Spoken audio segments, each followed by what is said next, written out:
காலை வணக்கம். இப்ப நம்ம பார்க்க போற தலைப்பு என்ன? இந்த வகுப்புல நம்ம பார்க்க போற தலைப்பு என்ன அப்படின்னு பார்த்துக்கிட்டீங்கன்னா, வினை முற்று. இப்ப வினை அப்படின்னா என்ன? அப்படிங்கிறத நம்ம ஃபர்ஸ்ட் பார்ப்போம். வினைனா என்ன அப்படின்னு பார்த்தோம்னா, ஒரு செயலை குறிக்கக்கூடியது. ஒரு செயலை குறிக்கக்கூடிய ஒரு சொல். அ எடுத்துக்காட்டாக படித்தான், ஆடுகிறான், சென்றான், நடந்தான். இது எல்லாமே வந்து பார்த்துட்டீங்கன்னா, ஒரு செயலை குறிக்கக்கூடிய ஒரு சொல். புரியுதுங்களா? இப்போ அதுல வினை சொல்ன்னு பொதுவாக சொல்லுவோம். அப்புறம் வந்த, நடந்த அப்படின்னு நம்ம சொல்லுவோம். இதெல்லாம் வினை சொல்லாக பொதுவாக இதை நம்ம வினை சொல் அப்படிங்கிறோம். இதே வந்து பார்த்தீங்கன்னா, வினை முற்று அப்படின்னா என்ன அப்படின்னு பார்த்துக்கிட்டிங்கன்னா, ஒரு வினை சொல் ஆ முற்று பெற்றிருக்க வேண்டும். ஒரு முடிவு பெற்ற வினை சொல் தான் முடிந்த வினை சொல்லை தான் வினை முற்று அப்படின்னு சொல்றோம். அதற்கு எடுத்துக்காட்டாக நடந்தான், உறங்கினான், சாப்பிட்டான். அந்த சொல்லானது முடிஞ்சிருச்சு.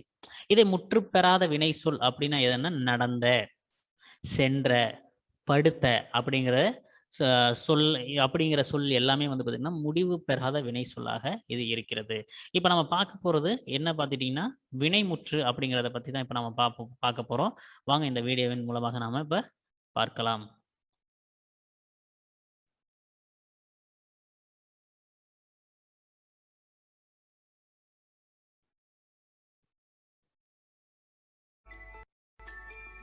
வினைமுற்று. ஒரு செயல் முற்று பெற்ற வினை சொற்களை வினைமுற்று அல்லது முற்றுவினை என்கிறோம். வினைமுற்று 5 பால், 3 காலம், 3 இடம் ஆகியவைகளில் வரும். 5 பால் என்பது ஆண்பால், பெண்பால், பலர்பால், ஒன்றன் பால், பலவின் பால்.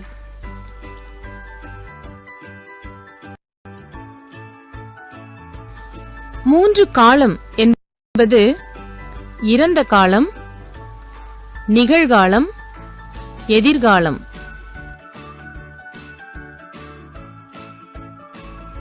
3 இடம் தன்மை, முன்னிலை, படர்க்கை.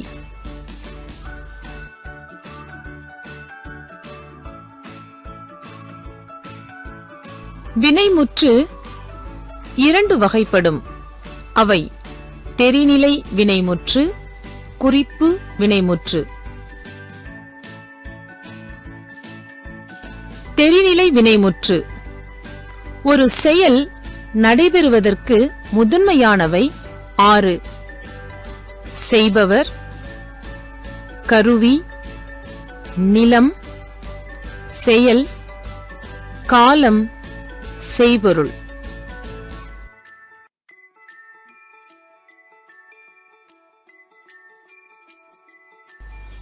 குறிப்பு வினைமுற்று பொருள், இடம், காலம், சினை, குணம், தொழில் இவற்றில் ஏதேனும் ஒன்றை அடிப்படையாக கொண்டு வரும். குறிப்பு வினைமுற்று காலத்தை வெளிப்படையாக காட்டாது. செய்பவரை மட்டும் வெளிப்படையாக காட்டும்.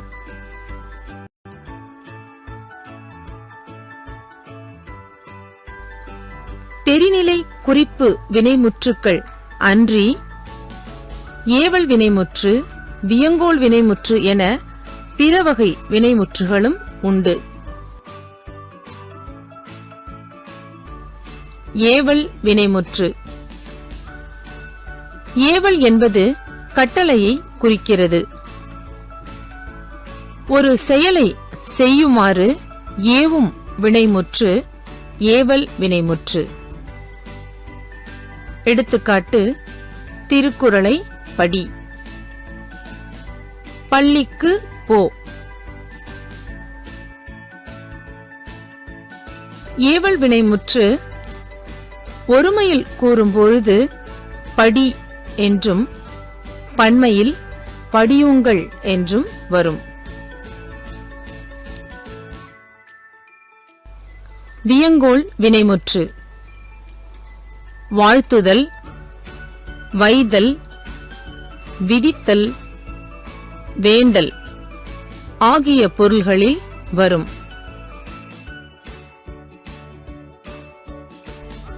இதன் விகுதிகள் கா, இய, இயர் ஆகும்.